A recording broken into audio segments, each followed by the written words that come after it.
Hey guys, what's up everyone? Welcome back to the channel. This is Shivam Dwivedi and you are watching Products अड्डा। दोस्तों आज हमारी class number 36 और salary की है class number 18 और आज की क्लास में हम करेंगे अपने पास परक्यूजिट के बारे में। और आज एक अमेंडमेंट आई थी 2021 में, वो अमेंडमेंट के क्वेश्चंस भी मैं कराऊंगा क्योंकि अक्सर मैंने देखा है स्टूडेंट उसमें बहुत ज़्यादा अटकते हैं और परक्यूजिट में जो कुछ भी रह गया होगा ना वो कंप्लीट कर लेंगे। ठीक है, तो स्टार्ट करते हैं आज की क्लास को। तो चलिए देखिए दोस्तों, जब हम बात करते हैं परक्यूजिट की तो हम जानते हैं अगर एक एम्प्लॉयर अपने एम्प्लॉय को कोई भी नॉन मॉनेटरी बेनिफिट देता है, मतलब उसमें कैश इन्वॉल्व नहीं है, ऐसा कोई बेनिफिट देता है तो इट मींस कि वो क्या माना जाता है, परक्यूजिट माना जाता है। परक्यूजिट मींस ही होता है कि वो सुविधाएं दे रहे हैं और हम अच्छे से जानते हैं कि सुविधाएं जो भी दी जा रही है अल्टीमेटली एम्प्लॉय जो है उसको बेनिफिट में ला रहा है और एम्प्लॉय को कोई भी बेनिफिट यदि एम्प्लॉयर से हो रहा है तो वो सैलरी हेड में जाएगा ही जाएगा। ये सेक्शन नंबर 15 हमको बताता है। तो अब हम ये जान लेते हैं कि परक्यूजिट में क्या क्या चीजें किस किस के लिए टैक्सेबल होती है। दोस्तों पहले ही मैं आपको डिस्क्लेमर दे दूं, मैं अभी कुछ बातें ऐसी करूंगा जहां पर स्पेसिफाइड एम्प्लॉय का जिक्र होगा। तो आपकी जानकारी के लिए बता दूं, स्पेसिफाइड एम्प्लॉय वो एम्प्लॉय होते हैं जो कंपनी में एज अ एम्प्लॉय काम कर रहे हैं, बट किस पोजीशन पे काम कर रहे हैं, एज अ डायरेक्टर। चाहे वो फुल टाइम डायरेक्टर हो या पार्ट टाइम डायरेक्टर, इससे फर्क नहीं पड़ता। यदि कोई एम्प्लॉय एज अ डायरेक्टर की पोस्ट पे काम करता है तो वो हमारे लिए स्पेसिफाइड एम्प्लॉय कहलाता है। और स्पेसिफाइड एम्प्लॉय के केस में कुछ चीजें फुल्ली टैक्सेबल होती है तो कुछ नहीं भी होती हैं। ठीक है, दूसरा स्पेसिफाइड एम्प्लॉय होता है कि जिसकी जो विड्रॉल है कंपनी से वो 50,000 रुपए से ज्यादा है। अगर 50,000 से ज्यादा का वो कंपनी से विड्रॉ करता है, यानी आप सैलरी समझ लो, तो वो चीज क्या कहलाएगी, उसके लिए स्पेसिफाइड एम्प्लॉय कहलाएगी। मतलब वो इंसान क्या बन जाएगा, स्पेसिफाइड एम्प्लॉय बन जाएगा।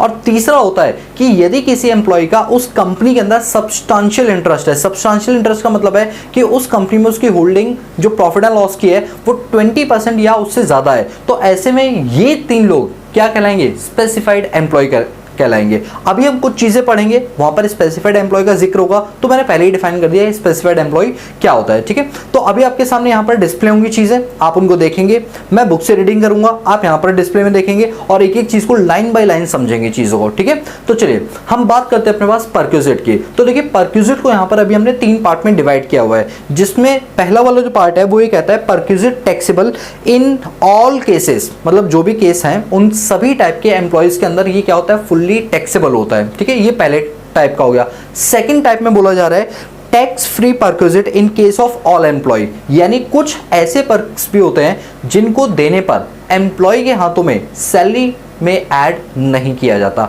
यानी ये फुल्ली टैक्स फ्री परक्यूजिट है। हम सारी चीजें पढ़ेंगे, अभी तो मैंने आपको जस्ट हेडिंग दिखाई है। ठीक है, बताइए पहला परक्यूजिट क्या है। पहला परक्यूजिट है वो परक्यूजिट जो सभी एम्प्लॉयज के केस में, चाहे वो स्पेसिफाइड हो चाहे वो नॉन स्पेसिफाइड एम्प्लॉय, सभी के केस में टैक्सेबल होंगे। दूसरा हमने पढ़ा कि कुछ एम्प्लॉय जो स्पेसिफाइड है या नहीं भी है, यानी ऑल एम्प्लॉय के केस में वो क्या रहेंगे, टैक्स फ्री रहेंगे, उन्हें कुछ भी परक्यूजिट के अगेंस्ट कोई टैक्स वैल्यू नहीं बनेगी, कोई चीज सैलरी में ऐड नहीं होगी। और तीसरा कह रहा है perquisite taxable only in the hands of specified employee, यानी कि कुछ पर्क्स ऐसे हैं जो सिर्फ और सिर्फ टैक्सेबल होंगे स्पेसिफाइड एम्प्लॉय के केस में। हम तीनों चीजें पढ़ेंगे। सबसे पहले हम पहला टॉपिक उठा रहे हैं, क्या चीज, perquisite taxable in case of all kind of employee, इधर इट इज स्पेसिफिक एम्प्लॉय और नॉट। ठीक है, यानी कि अभी हम जो बात करेंगे, चर्चा करेंगे, वो उनकी करेंगे जो कि क्या है, स्पेसिफाइड और नॉन स्पेसिफाइड, यानी सभी टाइप के एम्प्लॉयज के ऊपर ये वाले परक्यूजिट जो अभी हम डिस्कस करेंगे ये फुल्ली टैक्सेबल होते हैं। ठीक है, बहुत सारी चीजें तो मैंने आपको ऑलरेडी पढ़ा दी हैं, बस अभी तो मैं हेडिंग को थोड़ा सा डिफाइन करते हुए चलूंगा। ठीक है, तो सबसे पहला पार्ट यहाँ पर आ रहा है रेंट फ्री एकोमोडेशन। दोस्तों आपकी जानकारी के लिए बता दूं, हम पढ़ चुके हैं रेंट फ्री एकोमोडेशन का मतलब होता है जब एक एम्प्लॉयर अपने एम्प्लॉय को घर की सुविधा देता है, उसको क्या बोलते हैं, रेंट फ्री एकोमोडेशन। तो आरएफए के केस में आपको याद होगा कि हमने परक्यूजिट वैल्यू निकालना सीखा था, याद आ रहा है, पॉपुलेशन के हिसाब से 7.5% of salary, 10% of salary, population 25 lakh से ज्यादा होने पर 15% ऑफ सैलरी, तो वो थी आपकी वैल्यू ऑफ परक्यूजिट। और जो आरएफए मिलता है वो सभी एम्प्लॉय के केस में क्या होता है, फुल्ली टैक्सेबल होता है। तो देखिए क्या लिखा हुआ है, rent free accommodation, value of rent free accommodation provided to the SSC by his employer computed in the prescribe manner, that is section number 17 subsection 2 clause number 1। ठीक है, तो ये जो चीज है इस वाले सेक्शन के अंदर फुल्ली टैक्सेबल होती है। डिटेल में पढ़ाया हुआ है, आप प्लेलिस्ट में जाके इसकी वीडियो को डिटेल में देख सकते हैं, इन केस अगर आपने नहीं देखा हो तो। ठीक है, सेकंड इसमें दे रखा है आपको, लेकिन हाँ इसके एक एक्सेप्शन भी है, एक्सेप्शन ये है कि यदि ये जो आरएफए वगैरह ना रेंट फ्री अकोमोडेशन है, ये अगर हाई कोर्ट और सुप्रीम कोर्ट के जजेस को दी जा रही है तो उस केस में ये क्या हो जाएगा, फुल्ली एग्जम्प्ट हो जाएगा। उस वाले केस में ये टैक्सेबल नहीं होगा। तो भाई ये नोट करके लिखा हुआ है कि exception rent free official residence provided to a जज of supreme court or high court judges is not taxable if they exercise the option of shifting out the default tax regime। यानी कहने का मतलब है कि अगर कोई भी हाई कोर्ट का जज या सुप्रीम कोर्ट के जज को आरएफए की सुविधा मिलती है और वो पुराने टैक्स रिजिम के अकॉर्डिंग टैक्स दे रहे हैं तो उनके केस में ये फुल्ली क्या हो जाएगा, एग्जम्प्ट हो जाएगा। वैसे पढ़ हम टैक्सेबल है लेकिन ये उसकी क्या बन गई, एक्सेप्शन बन गई। ठीक है, पहला पॉइंट हो गया। चलिए दूसरे पॉइंट की ओर। सेकंड पॉइंट कह रहा है कंसेशनल इन रेंट। ये कंसेशन इन रेंट का मतलब क्या होता है, ये आरएफए में ही एक पॉइंट ऐड हो जाता है। यदि एम्प्लॉयर ने एम्प्लॉय को बोला कि मैं तुम्हें घर की सुविधा तो दे रहा हूं लेकिन तुमसे कुछ चार्ज करूंगा, बट जो मैं चार्ज करूंगा वो उस घर के अपेक्षा काफी ज्यादा नॉमिनल होगा, अल्टीमेटली तुमको बेनिफिट ज्यादा मिलेगा। मतलब एम्प्लॉयर कह रहा है मैं जिस कोठी में तुम्हें रखूंगा वो कोठी बहुत ही बड़ी और आलीशान है, मार्केट में 1 लाख रुपए का रेंट है, लेकिन तुम मुझे सिर्फ 10,000 रुपए देते रहना। तो ऐसे में एम्प्लॉयर ने जो एम्प्लॉय को सुविधा दी है वो रेंट फ्री अकोमोडेशन तो है but at a concessional rate है। कंसेशनल रेट इसलिए बिकॉज ये एक कंसेशन पे दिया गया एम्प्लॉय को 90,000 का कंसेशन, अगर मैं अपने एग्जाम्पल में देखूं तो इसे बोलते हैं कंसेशनल रेंट। ठीक है, और आपको मैंने पहले बताया था कि जो भी कंसेशन एम्प्लॉय से मिलता है वो परक्यूजिट वैल्यू से माइनस हो जाता है। तो यहां पर लिखा है value of any accommodation provided to SSC by his employer at a concessional rate, यानी कि वो वैल्यू जिस वैल्यू पर एक एम्प्लॉयर अपने एम्प्लॉय को रेंट फ्री अकोमोडेशन दे रहा है और वो भी कंसेशन पे दे रहा है, accommodation would be deemed to have been provided at concessional rate। यानी जब कुछ एम्प्लॉय से रिकवर होगा तो उसको हम कंसेशनल रेंट एकोमोडेशन के नाम से जानेंगे। If the value of such accommodation computed in the prescribed manner exceed the rent recoverable from payable by the SSC section 17 subsection 2 clause 2। ये हम ऑलरेडी पढ़ चुके हैं, बस अभी मैं आपको लिस्ट बता रहा हूं कि वो कौन कौन सी लिस्ट है जो सभी के सभी एम्प्लॉयज में क्या होती है, टैक्स होती है। बताइए पहला क्या था, रेंट फ्री अकोमोडेशन, दूसरा क्या है, rent free accommodation eight a concessional rate. ठीक है, डिटेल में हम ऑलरेडी पढ़ चुके हैं, जस्ट लिस्ट बता रहा हूं मैं आपको। ठीक है, टेंशन मत लेना आप लोग। चलिए थर्ड पॉइंट है payment by the employer in respect of an obligation of employee. ध्यान से सुना मेरी बात को, कोई भी ऐसा खर्चा जो खर्चा एम्प्लॉय का था, एम्प्लॉय को बियर करना था, लेकिन वो खर्चा एम्प्लॉयर बियर कर रहा है एम्प्लॉय के बिहाफ पे, तो ऐसी कोई भी ऑब्लिगेशन जो एम्प्लॉय की थी बट एम्प्लॉयर बियर कर रहा है तो वो भी आपका क्या बन जाएगा, एक परक्यूजिट बन जाएगा। और वो परक्यूजिट सभी के सभी एम्प्लॉय के केस में क्या हो जाएगा, फुल्ली टैक्सेबल हो जाएगा। वो वाला परक्यूजिट सभी के सभी एम्प्लॉय के केस में क्या बनेगा, फुल्ली टैक्सेबल बनेगा। यानी पूरा मतलब जो भी वीओपी निकल के आएगा वो टैक्सेबल होगा, एग्जम्पशन इसमें नहीं मिलेगी। ठीक है, तो इसके आगे लिखा हुआ है the amount paid by the employer in respect of any obligation which otherwise would have been payable by the employee section 17 subsection 2 clause number 4। ठीक है, अच्छा यहां पर एक एग्जांपल भी दिया, आप एग्जांपल भी पढ़ सकते हैं। एग्जांपल में लिखा है if a domestic servant is engaged by the employee and employer reimburse the salary paid to the servant. Employee ने अपने घर में एक नौकर को रखा है और वो अपनी जेब से सैलरी पे करता है, बट एम्प्लॉयर उसका पैसा उसको कुछ टाइम के बाद वापस कर देता है, दे देता है, रिम्बर्स कर देता है, उस खर्चे की पेमेंट कर देता है एम्प्लॉयर। तो कहा गया it become the obligation which is the employee would be discharge even if the employer did not reimburse the same. This perquisite will be covered under section 17 subsection 2 clause number 4 will be taxable in the hands of all employee। मतलब ये बोला गया है कि इस वाले example में ये बताओ नौकर की सुविधा किसने ली, एम्प्लॉय ने, अपॉइंट किसने किया, एम्प्लॉय ने, बट पेमेंट किसने की, एम्प्लॉय ने की, बट रिम्बर्समेंट किसने की बाद में, एम्प्लॉयर ने कर दी है। तो इसका मतलब एम्प्लॉयर की साइड से आपको क्या मिला है, कुछ सुविधा मिली है, परक्यूजिट मिला है। ये वाला परक्यूजिट की जो भी वैल्यू ऑफ परक्यूजिट निकलेगी वो सभी के सभी एम्प्लॉय के केस में क्या होगी, टैक्सेबल होगी। वो जो परक्यूजिट निकल के आएगी वो सभी के सभी एम्प्लॉय के केस में क्या होने वाली है, टैक्सेबल होने वाली है। इसके बाद फोर्थ पॉइंट हमारा दे रखा है। अच्छा पॉइंट याद करते हो चले, बताओ पहला पॉइंट क्या था, रेंट फ्री अकोमोडेशन, दूसरा कंसेशनल रेंट फ्री अकोमोडेशन, और तीसरा क्या निकला, कोई भी ऐसी ऑब्लिगेशन जो एम्प्लॉय की थी बाद में एम्प्लॉयर मैट आउट कर रहा है, तो ये हमारा क्या बन गया, परक्यूजिट। और ये तीनों परक्यूजिट ऑल एम्प्लॉय के केस में क्या होंगे, टैक्सेबल होंगे। चलिए बात करते हैं फोर्थ परक्यूजिट की। फोर्थ परक्यूजिट है amount payable by employer directly और indirectly to effect an assurance of the life of the assessee. देखिए कभी कभी क्या होता है कि कुछ एम्प्लॉयर अपने एम्प्लॉय के लाइफ का इंश्योरेंस करवा लेती है, या उसके रहने ना रहने से कंपनी पर पड़ने वाले इंपैक्ट का भी इंश्योरेंस करवा लेती है। तो कहीं ना कहीं ये एम्प्लॉय को सुविधा दे रहा है, इवन एम्प्लॉयर को भी दे रहा है, ऐसी बात नहीं है। एम्प्लॉय को भी सुविधा देगा, एम्प्लॉयर को भी सुविधा देगा, बट अभी एम्प्लॉयर से मतलब नहीं है, हमें तो मतलब किससे है? एम्प्लॉय से। यदि वो एम्प्लॉय को सुविधा दे रहा है, इसका मतलब ये क्या है? परक्विजिट है। क्या है ये? परक्विजिट। और ये वाले परक्विजिट का जो भी वीओपी, वैल्यू ऑफ परक्विजिट आएगा, वो सभी के सभी एम्प्लॉय के केस में क्या होने वाला है? टैक्सेबल होने वाला है। चाहे आप स्पेसिफाइड एम्प्लॉय हो, चाहे आप नॉन स्पेसिफाइड एम्प्लॉय, मैटर नहीं करता, ये सभी के सभी केस में क्या होने वाला है? फुल्ली टैक्सेबल होने वाला है। ठीक है, चलो इसके बारे में थोड़ा सा पढ़ते हैं। लिखा हुआ है amount payable by the employer directly और indirectly to the effect of assurance of the life. अच्छा, एश्योरेंस ऑफ द लाइफ का मतलब है कि तुम्हारी लाइफ में अगर कुछ भी मिस हैपनिंग होती है तो I will pay to your family, right? तो ये कौन बोल रहा है? एम्प्लॉयर बोल रहे हैं। To effect a contract for annuity, और इवन ये कि अगर तुम जिंदा भी रहे तो बाद में तुम्हें एन्युटी मतलब थोड़ी थोड़ी इंस्टॉलमेंट पर आफ्टर रिटायरमेंट तुम्हें मिलता भी रहेगा। ठीक है, otherwise then a payment made to RPF और अप्रूव्ड सुपरएन्युएशन फंड और deposit linked insurance fund establishment under coal mine provident fund act and miscellaneous provident fund act 1948 और employees provident fund and miscellaneous provision act 1952।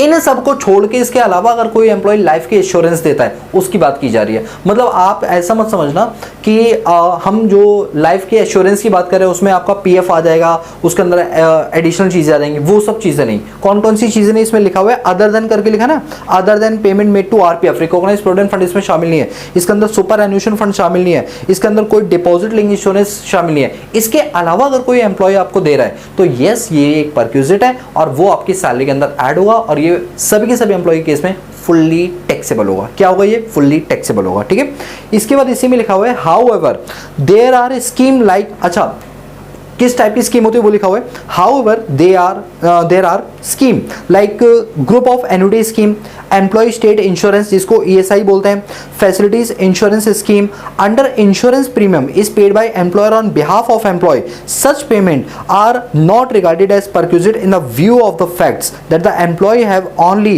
N expectancy of the benefit of such scheme. देखिए, इसके regarding कोई भी payment की जाएगी, किसके regarding? जैसे आपका हो गया एन्युटी स्कीम हो गया, ईएसआई हो गया, या कोई फैसिलिटी इंश्योरेंस की मिली, अगर इसमें एम्प्लॉयर कोई कंट्रीब्यूट कर रहा है तो दोस्तों उसको परक्विजिट नहीं मानेंगे, क्योंकि ये तो स्टैट्यूटरी ऑब्लिगेशन है ना, जो एम्प्लॉयर को मीट आउट करनी ही पड़ेंगे। ये परक्विजिट नहीं है। देखो, जो सरकार ने कानूनी कार्रवाई के थ्रू, कानूनी प्रावधान के थ्रू बनाए हुए कि एम्प्लॉय को ये बेसिक बुनियादी चीजें देनी है, तो वो परक्विजिट नहीं है। बल्कि उस इन सब चीजों को छोड़ के अगर कोई प्राइवेट रूप से कोई इंश्योरेंस वगैरह लिया गया एम्प्लॉय का, एम्प्लॉयर के द्वारा, तो ये परक्विजिट माना जाएगा और ये सभी के सभी एम्प्लॉय के केस में क्या होगा? फुल्ली टैक्सेबल होगा। बोलो क्लियर है दोस्तों? इससे आपके कॉन्सेप्ट क्लियर हो गए। छोटे छोटे एमसीक्यू इन्हीं से बनते हैं। समझ आ रही बात? चलो आगे बढ़ो। आगे इसमें लिखा हुआ है स्पेसिफाइड सिक्योरिटी और स्वेट इक्विटी शेयर अलॉटेड और ट्रांसफर बाय द एम्प्लॉयर। ठीक है, यहां पर लिखा हुआ है स्वेट इक्विटी शेयर। मैंने आपको लास्ट क्लास में ही, मतलब इससे पहले वाली जो क्लास थी उसमें बताया था कि एक एम्प्लॉयर अपने एम्प्लॉय की प्रोडक्टिविटी को बढ़ाने के लिए उसको अपनी कंपनी में मालिकाना हक देता है बाय गिविंग शेयर्स। अगर एक एम्प्लॉय को अपनी कंपनी के शेयर दे दोगे तो एम्प्लॉय मेहनत से काम करेगा, उसको लगेगा कि अगर मुझे फिक्स सैलरी तो मिल ही रही है, बट अगर फ्यूचर में मैंने और मेहनत की तो कंपनी का प्रॉफिट बढ़ेगा, प्रॉफिट बढ़ने से डिविडेंड मिलेगा और वो भी मुझे मिलेगा अपने हिस्से तक का जितना मेरा शेयर है। तो इसको बोलते हैं स्वेट इक्विटी शेयर या फिर एम्प्लॉय स्टॉक ऑप्शन प्लान।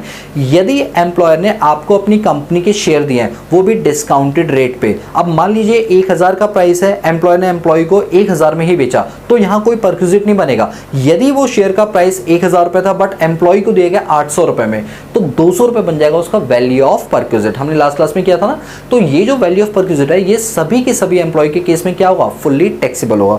इसके अंदर लिखा हुआ है the value of any specified security और स्वेट इक्विटी शेयर अलॉटेड और ट्रांसफर डायरेक्टली और इनडायरेक्टली बाय द एम्प्लॉयर और former employer free of cost और at concessional rate of the employee section 70 subsection 2 clause 6। यानी क्या लिखा हुआ है कि यदि एक एम्प्लॉय ने अपने एम्प्लॉय को कंसेशन पे या फ्री ऑफ कॉस्ट शेयर दिए हैं तो यस, ये उसके परक्विजिट माना जाएगा और ये परक्विजिट सभी के सभी एम्प्लॉयज, चाहे वो स्पेसिफाइड हो चाहे वो नॉन स्पेसिफाइड हो, सभी के सभी केस में क्या होगा? ये फुल्ली टैक्सेबल होगा। ठीक है, लिस्ट याद रखना, हम जो भी पढ़ रहे हैं वो कौन सा पढ़ रहे हैं? Fully taxable perquisites. ठीक है, इसके बाद amount on the aggregate of the amount of any contribution made to the account of the assessee by employer in recognized provident fund, in national pension scheme, in an approved superannuation fund। देखिए मैंने ये तीनों की तीनों चीजें पढ़ाई हुई है, मैं जस्ट थोड़ी सी आपको समरी दूंगा सो दैट आप चीजों को जल्दी रिकॉल कर पाओ। देखो जब हमने अपने पास पढ़ा था रिकॉग्नाइज्ड प्रोविडेंट फंड, आपको याद है कि प्रोविडेंट फंड एक्ट 1952 के अकॉर्डिंग अगर आपके एम्प्लॉयर ने कोई प्रोविडेंट फंड बनाया है और कमिश्नर ऑफ इनकम टैक्स या असेसिंग ऑफिसर या प्रोविजनल ऑफिसर जो इनकम टैक्स अथॉरिटी का है वो उसको रिकॉग्नाइज कर देगा कि हाँ बिल्कुल सही है, तो वो बन जाएगा रिकॉग्नाइज प्रोविडेंट फंड। और अगर रिकॉग्नाइज नहीं करेगा तो वो बनेगा अनरिकॉग्नाइज प्रोविडेंट फंड।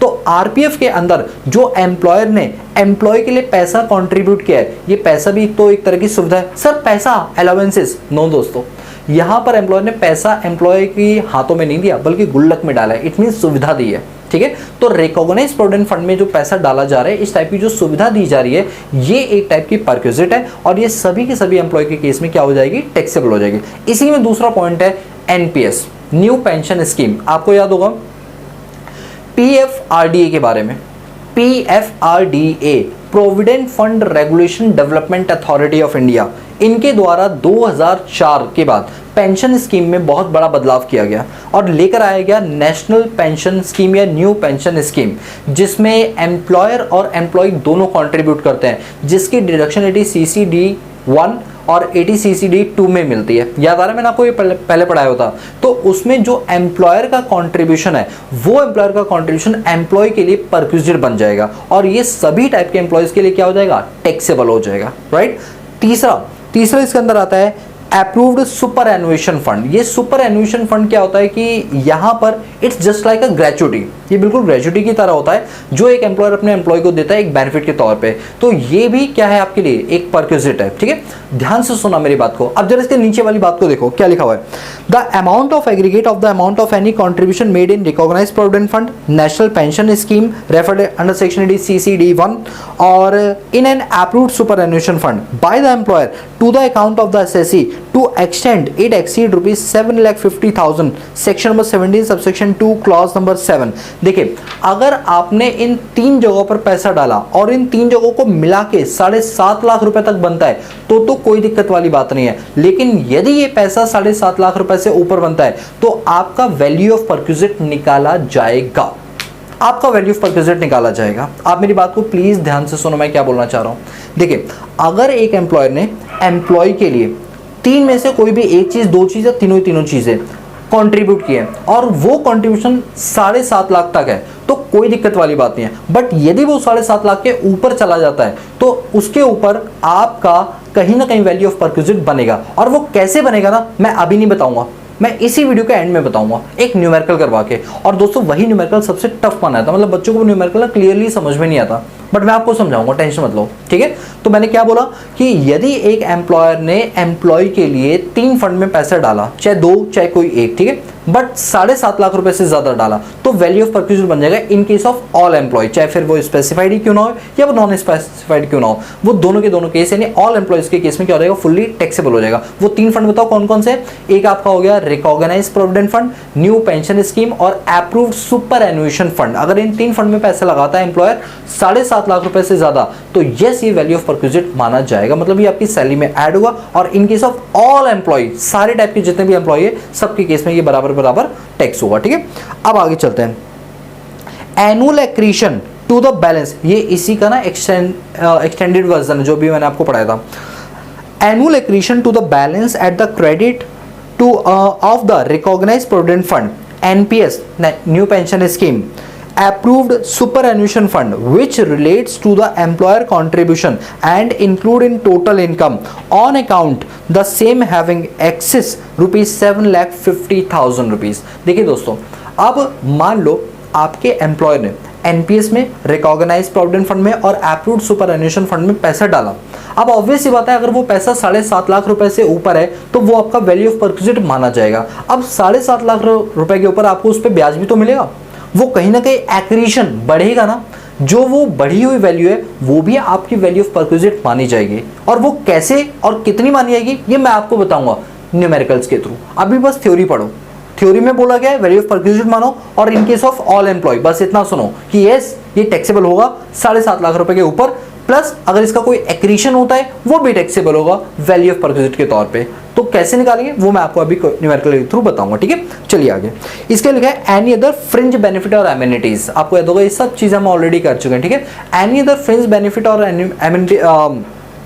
एमिनिटीज का मतलब होता है कि अब जो छोटे मोटे खर्चे बचे हुए ना वो सब भी वैल्यू ऑफ परक्विजिट माने जाते हैं और सैलरी में ऐड होंगे इन केस ऑफ ऑल एम्प्लॉयज, क्योंकि हमारी हेडिंग ही क्या है, ये वो सारे परक्विजिट हमने पढ़े जो सभी के सभी एम्प्लॉयज के केस में क्या होंगे, फुल्ली टैक्सेबल होंगे, ठीक है। फ्रिंज बेनिफिट में क्या क्या चीजें, चलो नीचे पढ़ते हैं।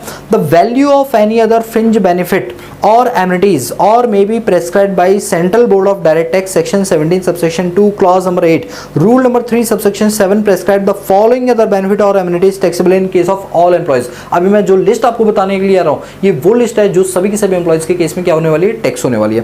पहला पार्ट है इंटरेस्ट फ्री कंसेशनल लोन। आपको मैंने बताया था कि यदि एम्प्लॉयर ने अपने एम्प्लॉय को कोई लोन दिया है और एसबीआई के रेट से वो कम का है तो जितना भी डिफरेंस आएगा वो वैल्यू ऑफ परक्विजिट बन जाएगा और वो सैलरी में एम्प्लॉय के ऐड हो जाएगा। दूसरा वाला पार्ट हमने किया था travelling touring and accommodation.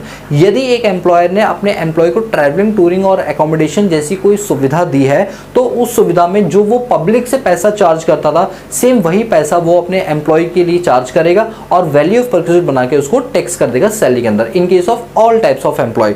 Third case है हमारा फ्री और कंसेशनल फूड और नॉन एल्कोहलिक बेवरेजेस। यदि कोई भी मील वो ड्यूरिंग द वर्किंग आवर दी जा रही है तो एग्जम्प्ट होती है, बट जो मील है वो 50 रुपए से ज़्यादा की नहीं होनी चाहिए। तो इस टाइप की सुविधा यदि 50 रुपए से ज़्यादा की दी जाती है तो वो वैल्यू ऑफ परक्विजिट मानी जाएगी और उसकी सैलरी में ऐड कर दी जाएगी।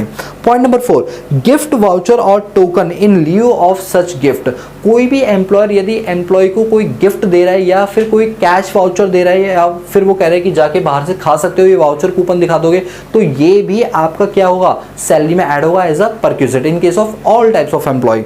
इसके बाद आपका क्रेडिट कार्ड एक्सपेंस। यदि क्रेडिट कार्ड का एक्सपेंस है वो कौन बियर कर रहा है, एम्प्लॉयर बियर कर रहा है, जबकि यूज कौन कर रहा है, एम्प्लॉय यूज कर रहा है, तो ये भी आपका परक्विजिट मनाएगा और आपकी सैलरी में ऐड कर दिया जाएगा। फिर चाहे आप स्पेसिफाइड हो या नॉन स्पेसिफाइड हो, सभी के केस में क्या हो जाएगा, ये टैक्सेबल हो जाएगा। इसके बाद आपका यूज ऑफ मूवेबल एसेट्स। मैंने आपको बताया था अगर हम मूवेबल एसेट्स को यूज कर रहे हैं, अगर हम कंप्यूटर लैपटॉप को यूज कर रहे हैं तो वैल्यू ऑफ परक्विजिट नील हो जाती है। बट यदि इसके अलावा कोई इलेक्ट्रॉनिक आइटम यूज कर रहे हैं तो आपको याद होगा ओरिजिनल कॉस्ट का 10% उसकी सैलरी में ऐड हो, ये ऑलरेडी पढ़ चुके हैं, बस छोटी सी रिवीजन करा रहा हूं, ठीक है। तो ये आपका वैल्यू ऑफ परक्विजिट मानेगा in case of all types of employee. इसके बाद आपके पास ट्रांसफर ऑफ मूवेबल एसेट्स। आपको याद होगा ट्रांसफर ऑफ मूवेबल एसेट्स हमने पढ़ा था अपने पास कि यदि कोई मूवेबल एसेट्स ट्रांसफर यानी उसके नाम एम्प्लॉय के नाम कर दी जाती है तो उस केस में क्या होगा, हम उसके रिटर्न डाउन वैल्यू निकालेंगे, ठीक है। अगर वो कंप्यूटर है, लैपटॉप है तो 50% ऑफ WDV बोला था हम लोगों ने, और यदि वो कोई इसके अलावा कोई आइटम है, ठीक है, जैसे आपका कंप्यूटर रिलेटेड आइटम को छोड़ के बाकी कोई आइटम है तो वो क्या बन जाता था 20% ऑफ WDV और इसके अलावा 10% ऑफ SLM। याद आ रहा है, मैंने आपको कर रहा था ट्रांसफर वाला केस। ये सब वैल्यू ऑफ परक्विजिट बनेगा, सभी के सभी एम्प्लॉयज के केस में टैक्स हो जाएगा। इसके बाद है आपके पास other benefit amenities like valuation अच्छा चलिए, तो इसके अलावा अगर कोई बेनिफिट और एमिनिटी रह गया तो वो भी इसमें क्या हो जाएगा, टैक्स हो जाएगा। बोलो क्लियर है। अब सुनो मेरी बात, जो मैंने वो आपको 7.5 लाख रुपए वाली बात बताई थी ना, उस पर हम एक डिस्कशन करेंगे, एक न्यूमेरिकल करेंगे, सो दैट हमारी अंडरस्टैंडिंग ज़्यादा बेहतर हो पाएगी, ठीक है। तो न्यूमेरिकल स्टार्ट करें। तो अभी क्या करूंगा, मैं आपके सामने पहले न्यूमेरिकल पेश करूंगा, आप उस न्यूमेरिकल को देखेंगे, नोट डाउन करेंगे, समझेंगे और फिर उसका सोल्यूशन करेंगे। तो हमें जो अभी थ्योरी हमने पढ़ी थी वो वाला कॉन्सेप्ट हमें ज़्यादा क्लियर होगा। अच्छा, क्या कॉन्सेप्ट पढ़ा था, 7.5 लाख रुपए से ज़्यादा अगर हमने रिकॉग्नाइज प्रोविडेंट फंड NPS या सुपर एन्यूएशन फंड में कॉन्ट्रीब्यूट किया है तो वो टैक्स हो जाएगा एम्प्लॉय के हाथों में, और जो उसका एक्रीशन हो रहा है वो भी टैक्स हो जाएगा एम्प्लॉय के हाथों में। तो इन केसेस में वैल्यू ऑफ परक्विजिट कैसे निकालते हैं, बड़ा ही एक साइंटिफिक फॉर्मूला है, वो हम एक क्वेश्चन के थ्रू सीखेंगे और प्रॉपर आपको समझ आएगा, ठीक है। तो चलिए अब हम इसी चीज को एक क्वेश्चन से समझेंगे, क्योंकि अभी जो ये लास्ट वाले 2 पॉइंट मैंने आपको बताया ना, जिसमें 7.5 लाख रुपए से ज्यादा अगर हम कंट्रीब्यूट करेंगे तो वो हमारा वैल्यू ऑफ परक्विजिट मान लिया जाएगा। जब तक हम इस पर क्वेश्चन नहीं करेंगे तब तक ये पॉइंट नहीं समझ आएगा। और दोस्तों मैं बता दूं, ये बहुत ही टेक्निकल पॉइंट है, मतलब मैं खुद भी ऐसा समझता हूँ कि पूरी सैलरी चैप्टर में हर चीज़ बहुत सॉर्टेड थी, बहुत ही अच्छी तरीके से समझ आ रही थी, बट ये वाली चीज़ के लिए ना आपको अपने दिमाग को बहुत ज़्यादा खोलना पड़ेगा। और सच बताऊं, मैं इसमें अपनी तारीफ नहीं करूँगा, जस्ट आपको बताने की कोशिश कर रहा हूँ कि इसमें जब मैंने मॉड्यूल में ये चीज़ देखी ना, मतलब मैं बता रहा हूँ ये 2020 की बात, ठीक है, क्योंकि ये अमेंडमेंट 2020 में आई थी, ठीक है, वो 7.5 लाख वाली जो भी पॉइंट था, ठीक है, सेक्शन 17 सबसेक्शन 2 क्लॉज नंबर 7, ठीक है। तो जब इसमें अमेंडमेंट आई थी ना, तो बहुत ज़्यादा प्रॉब्लम हो रही थी। तो उसी वक्त मैंने मॉड्यूल के एक एक लाइन को पढ़ के इसको बहुत सिंप्लीफाइड तरीके से किया था, और वही सिंप्लीफिकेशन मेथड मैं आपके साथ यूज़ करूंगा, और आप लोग मुझे बताना क्या उस सिंप्लीफिकेशन मेथड से आपको प्रॉपर चीज़ समझ आई है या नहीं है, ठीक है, और बहुत ही आसानी से समझाऊंगा, ठीक है। तो पहले ना माइंड में एक मैप बनाओ, तभी वो पॉइंट्स क्लियर होंगे, ठीक है। सर मैप क्या बनाए, टॉपिक थोड़ा सा समझा दो एक बार दोबारा से। जो आपने लास्ट के 2 पॉइंट बोले ना, वो कौन से फ्रिंज बेनिफिट से ऊपर के जो 2 पॉइंट आपने बोले थे ना, वो थोड़े से दिक्कत कर रहे हैं। चलो मेरी बात को ध्यान से सुनो, ध्यान से सुनो मेरी बात, ओपन माइंड होके देखो। एक है हमारे पास, ठीक है, ये देखो मैं यहाँ पर लिख रहा हूँ, आप उस चीज़ को जरा ध्यान से देखना और समझने की कोशिश करना। हमारे पास एक सेक्शन है, that is section 17 sub section 2 clause number 7। दोस्तों यहाँ क्या लिखा हुआ है अभी थोड़ी देर के लिए उसको भूल जाओ, अभी जो मैं बता रहा हूँ उस पर ध्यान दो, ठीक है। सेक्शन 17 सबसेक्शन 2 क्लॉज नंबर 7 ये बोलता है, ठीक है, क्लॉज नंबर 7 ये बोलता है कि अगर आपके एम्प्लॉयर ने आपके लिए एक पूल बनाया, पूल मतलब एक गुल्लक बनाई है, और उस गुल्लक में 3 अमाउंट ही आएंगे आपके, कितने अमाउंट, सिर्फ 3 अमाउंट, ठीक है। तो ये एक पूल है, ये एक गुल्लक है, ठीक है, और इसमें आपके एम्प्लॉयर ने क्या किया हुआ है, कुछ इन्वेस्टमेंट्स कर रखी हैं। किस टाइप की, जैसे आपके नेशनल पेंशन स्कीम हो गया, रिकॉग्नाइज प्रोविडेंट फंड हो गया, और अप्रूव्ड सुपर एनुएशन फंड हो गए, ठीक है। अगर इन 3 अमाउंट का कंट्रीब्यूशन एम्प्लॉयर ने दिया है, ठीक है, 1 साल के अंदर अगर एम्प्लॉय के लिए ये जो 3 कंट्रीब्यूशन एम्प्लॉयर के द्वारा किए जा रहे हैं, इसमें जो पैसा डाला जा रहा है, अगर वो पैसा 7.5 लाख रुपए से ज्यादा डाला है, तो ये एम्प्लॉय के हाथों में टैक्स कर दिया जाएगा as a value of perquisite. क्या कर दिया जाएगा, टैक्स कर दिया जाएगा। कितना टैक्स किया जाएगा, ऑब्वियस सी बात है, मैंने आपको क्या बोला, 7.5 लाख से ऊपर, ठीक है। तो मैं लिखूंगा इस केस में वैल्यू ऑफ परक्विजिट निकलेगी एक्सेस ऑफ रुपीज 7,50,000। अच्छा, ये 7,50,000 क्या चीज है, NPS plus recognise provident fund plus approved superannuation fund. अगर इन 3 फंड को मिला के एम्प्लॉयर के द्वारा 7.5 लाख रुपए से ज्यादा लगाया जाता है, तो जितना ज्यादा है वो सेक्शन 17 सबसेक्शन 2 क्लॉज नंबर 7 के अकॉर्डिंग परक्विजिट मान लिया जाएगा और एम्प्लॉय की सैलरी में ऐड कर दिया जाएगा। बोलो इतनी बात आपको समझ आएगी, बहुत सिंपल तरीके से मैंने आपको बताया, क्लियर है। सर एक एग्जांपल छोटा सा, हाँ बिल्कुल दूंगा। जैसे मान लीजिए एम्प्लॉय ने आरपीएफ में और अप्रूव्ड सुपर एनुएशन फंड में और एनपीएस सेक्शन 8 सीसीडी, ठीक है, उसमें जो पैसा लगाया है वो लगाया 8,20,000 रुपए। कितना, 8,20,000 रुपए। मैंने क्या बोला, 7.5 लाख है तो कोई दिक्कत नहीं, बट 7.5 लाख से ऊपर जितना हुआ वो आपका वैल्यू ऑफ परक्विजिट मान के सैलरी में ऐड हो जाएगा एम्प्लॉय की। तो बताइए 8,20,000 में से 7.5 लाख के कितने बचा, ये बचा 70,000। 70,000 एम्प्लॉय की सैलरी में ऐड कर दिया जाएगा, सेक्शन रेफर किया जाएगा सेक्शन 70 सबसेक्शन 2 क्लॉज नंबर 7। बोलो सिंपल है, अरे बताओ ना, बहुत सिंपल तरीके से बताया है, आगे ना समझ में, ठीक है। अब देखो ये वाली लाइन पढ़ना आप लोग सभी लोग, ठीक है। Section 17 subsection 2 clause number 7, the amount aggregate amount of any contribution made in recognised provident fund plus NPS plus approved superannuation fund by the employer to the account of assessee मतलब employee to the extent in exceed rupees 7.5 lakh रुपए। ये paragraph यही line तो बोल रहे हैं, मतलब मैंने इसी पैराग्राफ को इस चार्ट के थ्रू आपको समझाने की कोशिश की है। बोलो क्लियर है, ठीक है। तो सेक्शन 17 सबसेक्शन 2 क्लॉज 8 बोलता है कि कोई भी अमाउंट जो कंट्रीब्यूट किया जा रहा है आरपीएफ एनपीएस सुपर एनुएशन फंड के अंदर एम्प्लॉयर के द्वारा एम्प्लॉय के लिए 7.5 लाख रुपए से ज्यादा, वो वैल्यू ऑफ परक्विजिट मान लिया जाएगा। So simple. अभी समझ आ गया ना आपको। तो अभी थोड़ी देर पहले जो मैंने आपको थ्योरी पढ़ाई थी, अभी वो क्लियर हो गई आपको? यस सर, क्लियर हो गई। चलो अब हम आगे बढ़ते हैं। अब बात को सुना ध्यान से। अच्छा एक बात बताओ, मेरे वाले एग्जाम्पल में अभी जस्ट जो एग्जाम्पल मैंने दिया, 8,20,000 रुपए कॉन्ट्रीब्यूट किए ना एम्प्लॉयर ने। ये बताओ ये जो कॉन्ट्रीब्यूशन है ये इस गुल्लक के अंदर पड़ा हुआ है ना, मतलब मैं ये कह रहा हूँ कि इस गुल्लक के अंदर जो पैसा डाला है मेरे वाले एग्जांपल के अकॉर्डिंग वो कितना डाला है 8,20,000, ठीक है। अब अगले साल नेक्स्ट फाइनेंशियल ईयर में, नेक्स्ट प्रीवियस ईयर में इसमें एम्प्लॉयर फिर से पैसा डालेगा। मानते हो नहीं मानते हो? यस सर, फिर से पैसा डालेगा। तो फिर से पैसा डालने से जो ये पूल है, जो घड़ा है, जो अकाउंट है, उसमें पैसा और आएगा तो ये और ज़्यादा बढ़ेगा, तो ये और ज़्यादा बढ़ेगा। और जब ये और ज़्यादा बढ़ेगा तो उस पर कुछ ब्याज वगैरह भी तो मिलेगा ना एम्प्लॉय को। यस, क्योंकि अल्टीमेटली ये पैसा किसको मिलने वाला है फ्यूचर में? एम्प्लॉय को मिलने वाला है। तो जो एक्रीशन हो रहा है ना, वो एक्रीशन भी आपका वैल्यू ऑफ परक्विजिट समझ के एम्प्लॉय की सैलरी में ऐड किया जाएगा। यदि एम्प्लॉयर ने 1 साल ही कंट्रीब्यूट किया है तो सेक्शन 17 सबसेक्शन 2 क्लॉज 7 ही लगेगा, बस बात खत्म। बट एम्प्लॉयर ये कंट्रीब्यूशन एवरी ईयर कर रहा है तो इट मींस कि उस अकाउंट के अंदर एक्रीशन हो रहा है। एक्रीशन समझ लो?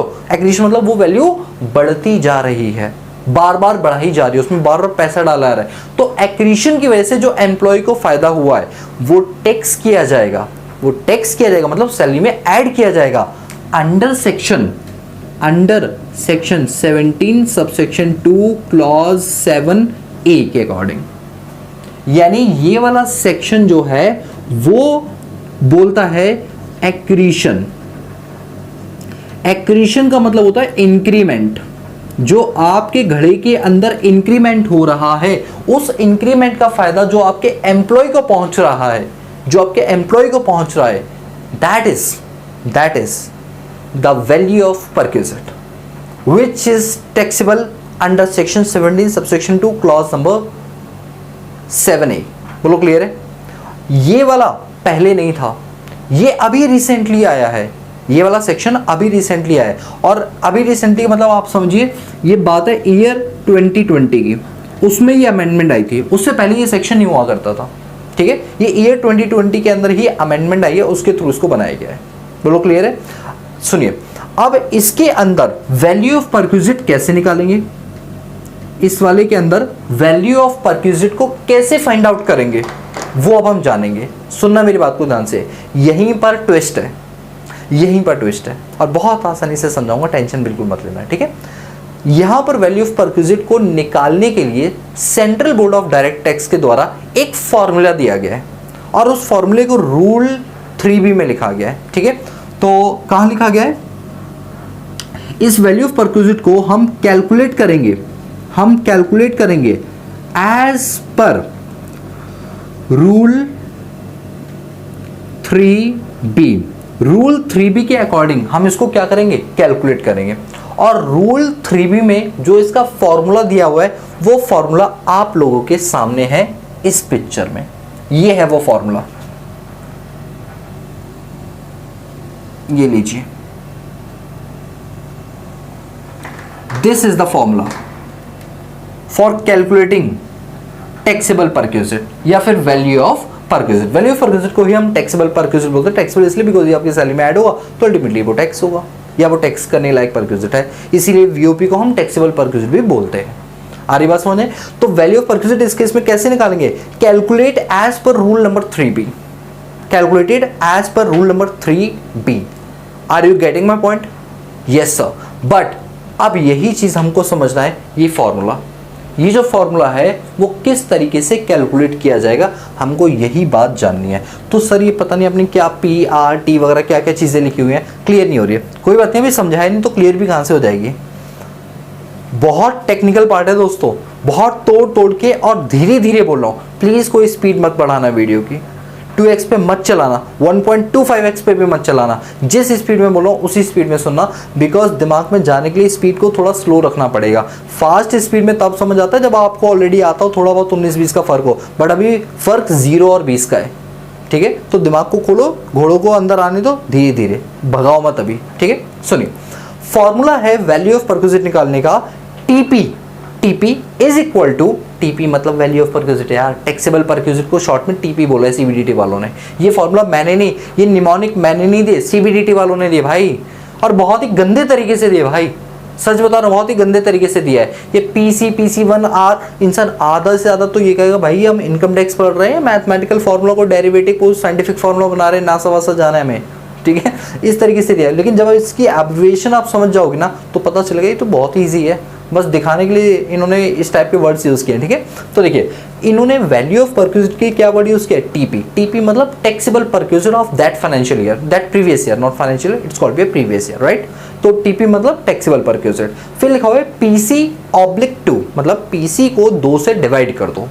सर ये PC का मतलब क्या होता है, PC का मतलब देखो नीचे लिखा हुआ है, PC का मतलब है excess amount, that means 7.5 lakh रुपए से ऊपर का जो अमाउंट है, 3 अमाउंट को जोड़ के, किस किस को अभी थोड़ी देर पहले पढ़ा था ना, ये वाला this one, this calculation is called PC।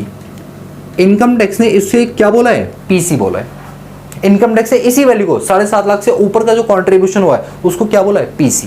ये देखिए PC लिखा हुआ है, एक्सेस अमाउंट 7.5 लाख रुपए contribute by the employer in recognised provident fund NPS और approved superannuation fund during the previous year, that is called PC। इसी को क्या नाम दिया है, PC, यानी ये वाला सेक्शन PC नाम दिया है। कोई डाउट नहीं सर। अब इसी के साथ मैं समझाऊंगा PC1, इसी के साथ समझाऊंगा क्या, PC1। ये PC1 क्या है, PC1 का मतलब ये हुआ कि जैसे अगर ये हमारा प्रीवियस ईयर है ना, ठीक है, उससे पहले वाला जो प्रीवियस ईयर होगा उसमें आपकी PC कितनी थी, उसको इस साल PC1 बोला गया है। सर क्या, फिर से बोलो, सुनो मेरी बात को ध्यान से, सुन, दिमाग खोलो। ये प्रीवियस ईयर है, ठीक है, इस प्रीवियस ईयर में भी तुम्हारा एम्प्लॉयर उसमें कंट्रीब्यूट कर रहा है, हम इसकी कैलकुलेशन कर रहे हैं। इससे पहले वाला जो साल है उसमें भी तुमने कैलकुलेट किया होगा ना PC, वही PC अगले साल PC1 हो जाता है। समझ में आ रही है बात। इस साल जो हम कैलकुलेशन कर रहे हैं ना, उससे पहले वाले साल में जो तुम्हारा PC होगा वो इस साल PC1 कहलाएगा। अरे भाई value of perquisite year number 1 PC1 अगले साल, तो वही लिखा हुआ है, ये देखिए PC1 का मतलब क्या है, excess amount ₹7.5 lakh contribute by the employer in recognised provident fund NPS और अप्रूव्ड सुपर एन्युएशन फंड और आफ्टर 1/4/2020, क्योंकि 1/4/2020 को स्कीम आई थी, ठीक है, उसके बाद वाला साल लेना है, बट करंट ईयर नहीं लेना। मैंने क्या बोला, करंट ईयर मत लेना, उससे पहले वाला साल लेना, तो वही लिखा है अदर देन करंट ईयर। अरे सेम यही चीज लिखी है ना, बस 1/4/2020 के बाद की वैल्यू होनी चाहिए, क्योंकि 1/4/2020 से पहले ये कॉन्सेप्ट था नहीं, इस वजह से। और आपका प्रीवियस ईयर करंट ईयर नहीं होना चाहिए, करंट ईयर से पहले वाला साल होना चाहिए, वो ये लिखा हुआ है। अरे समझ आई बात, तो PC1, ठीक है, बहुत ही सिंपल तरीके से समझा रहा हूँ। इसके बाद बात करते हैं 2। अब 2 का मतलब भी समझा हो गया, ठीक है।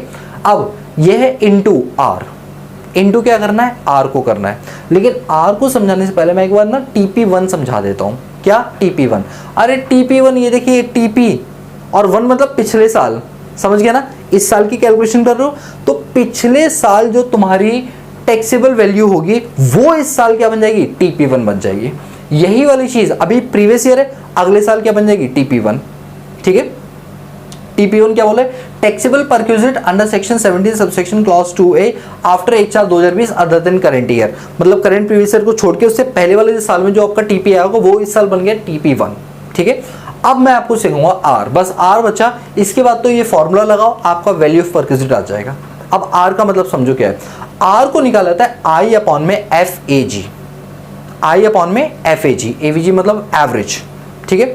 F का मतलब पता नहीं पता नहीं सर, आपको नहीं पता। अरे यार इनकम टैक्स वालों ने ऐसा कुछ नहीं बोला, सीधा फॉर्मूला लिख दिया है, ठीक है। I अपॉन में FAG। अब ये I का मतलब क्या है, F का मतलब क्या है, मैंने वो लिखा हुआ है, ठीक है। एवरेज तो समझते हो, opening plus closing divide by 2, वही फॉर्मूला है, ठीक है। पहले आपको I बता दूं फिर F भी बता दूं, ठीक है। I देखिए, I का मतलब क्या होता है, I का मतलब है income accrue during the year. अच्छा मेरी बात सुनिए, इस पूल के अंदर आपने अपने प्रीवियस ईयर में कितना डाला है।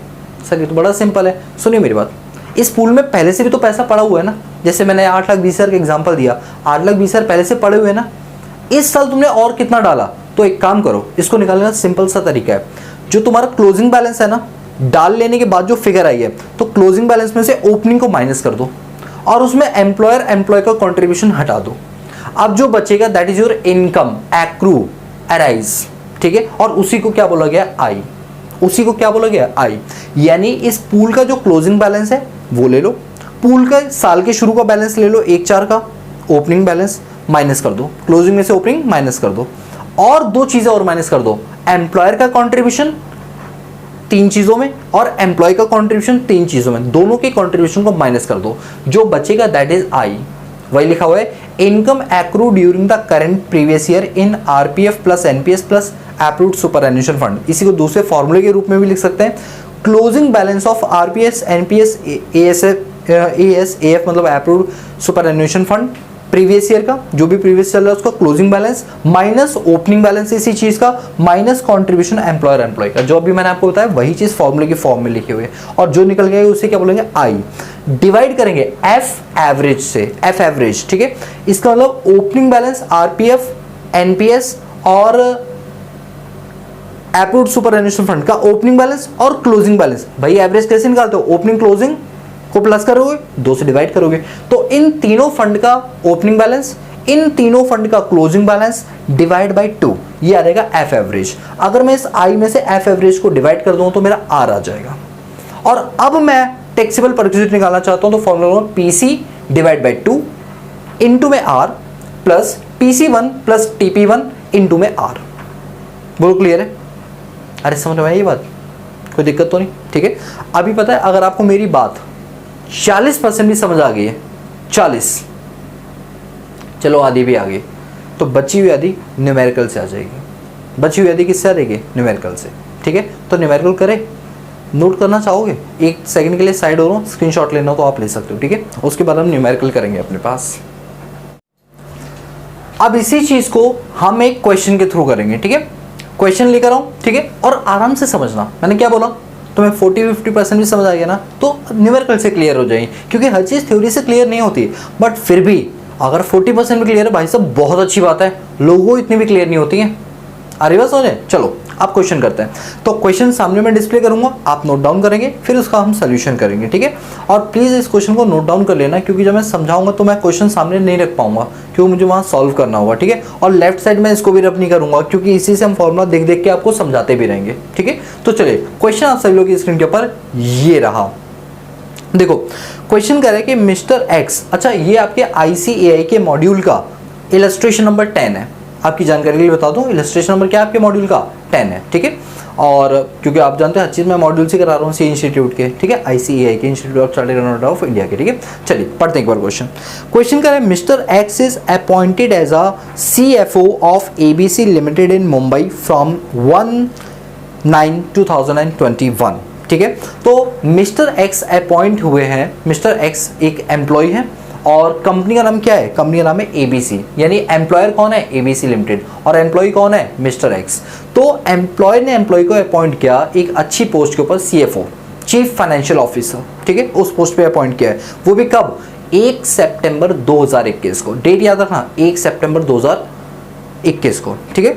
His basic salary is ₹6 lakh per month है दोस्तों, पर एनम नहीं है, 6 लाख पर मंथ है। आगे लिखा हुआ है ही पेड 8% एज अ DA, उसको 8% का क्या मिलता है, DNS अलाउंस मिलता है, ठीक है।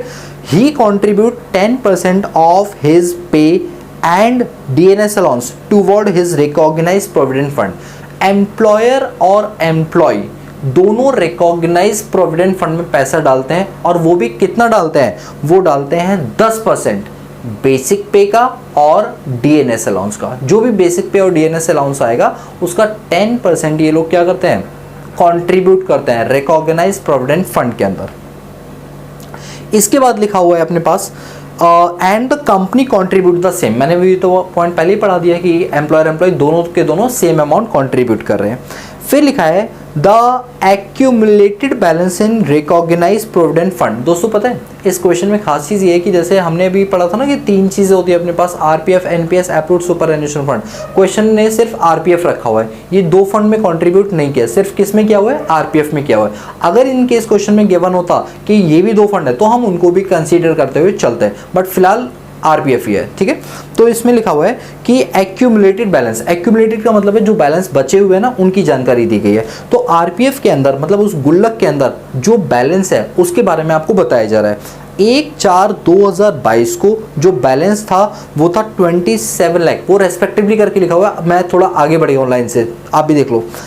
1/4/2022 को रिकॉग्नाइज प्रोविडेंट फंड के अंदर आपका बैलेंस पड़ा हुआ है 9,81,137, मतलब 9,81,137 का बैलेंस पड़ा हुआ है।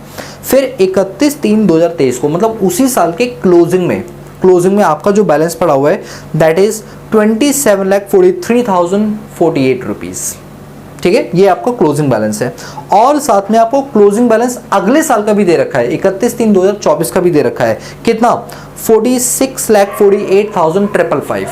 ठीक है, ये आपको 3 बैलेंस दे रखा है। सर हमको ऐसा समझ आ रहा है कि इस क्वेश्चन में जो ओपनिंग बैलेंस है वो दे रखा है 22-23 का और 23-24 का, बिल्कुल सही पकड़े हो। लेकिन सर 23-24 में क्लोजिंग दे रखा है, ओपनिंग तो दे नहीं रखा 23-24 का। अरे भाई कैसी बात कर दी, 22-23 में जो 23 वाला क्लोजिंग है वही तो अगले साल ओपनिंग बन जाएगा। अरे सर समझ गए, ठीक है, यानी 4 फिगर दे रखी है। देखने वालों को लग रहा है 3, लेकिन है कितनी, 4। सर कैसे, एक तो दे रखे 1/4/2022 को फिगर 9,81,137, एक दे रखे 31/3/2023 को कितना 27,43,048 रुपए, और यही जो क्लोजिंग है ना ये अगले साल क्या बन जाएगा, ओपनिंग। यानी 1/4/2024 का 1/4/2023 का जो बैलेंस दे रखा है, यानी ओपनिंग बैलेंस जो दे रखा है वो भी कितना है 27,43,048 है। और चौथा फिगर इसमें जो, मतलब ये तो हाइड वाला फिगर था, और जो क्लोजिंग बैलेंस दे रखा है 31/3/2024 का वो कितना दे रखा है 46,48,555। मतलब कहने को 3 है बट है 4 बैलेंस, क्योंकि जो क्लोजिंग है वो अगले साल 1 का क्या बन जाने वाला है, ओपनिंग। और इंस्टीट्यूट वालों ने यही चीज़ हाइड कर दी है जिससे आप हो जाओ कंफ्यूज, लेकिन हम होंगे नहीं कंफ्यूज, बिकॉज हम देखते हैं प्रोडक्ट्स अड्डा, थोड़ा एडवर्टीजमेंट भी ज़रूरी होता है ना, इसलिए चलो इसके बाद लिखा हुआ है compute the perquisite value chargeable to tax in the hands of Mr X. आपको बताना है कि मिस्टर एक्स के हाथों में उसकी सैलरी में कितना वैल्यू ऑफ परक्विजिट ऐड किया जाएगा, और वो भी कौन से सेक्शन में, सेक्शन 17(2) सबसेक्शन 7 और सेक्शन 17(2) सबसेक्शन 7 क्लॉज ए, जो अभी अभी हमने पढ़ा। इन दोनों सेक्शंस की यहाँ पर बात की गई है। बट ऐसा है कि आपको 1 साल का नहीं 2 साल का निकालना है, दोनों सालों का बताया गया है। ठीक है, तो एक में असेसमेंट ईयर 23-24, तो उसका प्रीवियस ईयर क्या होगा 22-23, और दूसरा बताया गया असेसमेंट ईयर 24-25, तो उसका प्रीवियस ईयर क्या होगा 23-24। ठीक है, ये होगा। Prior to 1/9/2021 he was consult whose professional fees was taxable under that of PGBP। ये वाली लाइन बेकार की है, अभी इसका कुछ भी आपको नहीं करना। ठीक है, क्योंकि अभी पीजीपी वाला हेड आपने पढ़ा नहीं, इस वजह से ये लाइन आपके लिए इरेलीवेंट है। अभी फोकस आप ऊपर वाली लाइन पर करो। ठीक है, तो हमें क्या निकालना है, सेक्शन 17 सबसेक्शन 2 क्लॉज नंबर 7 के हिसाब से वीओपी बताना है, और एक और बताना है section 17 subsection 2 clause number 7A के अंदर, बट 2 सालों के बताने। तो पहले 1 साल का निकालें, फिर देखते हैं आगे क्या होगा। ठीक है, चलो तो पहले हम 1 साल का निकालते हैं यहाँ पर। ठीक है, अब आप मेरे साथ साथ चलेंगे। ठीक है, तो चलिए स्टार्ट करते हैं। क्वेश्चन हमारे सामने, आइए सॉल्यूशन करते हैं इसका। तो सभी लोग ध्यान देंगे इसके सॉल्यूशन पे।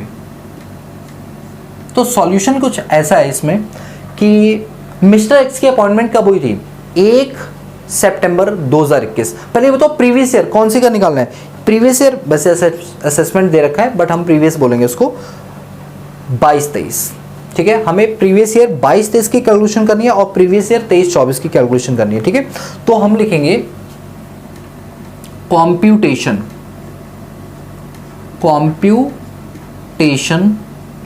of value of perquisite under section 17 subsection 2 clause 7 comma section 17 subsection 2 clause A 7A, यानी दोनों के हमें क्या निकालनी है, value of perquisite for the previous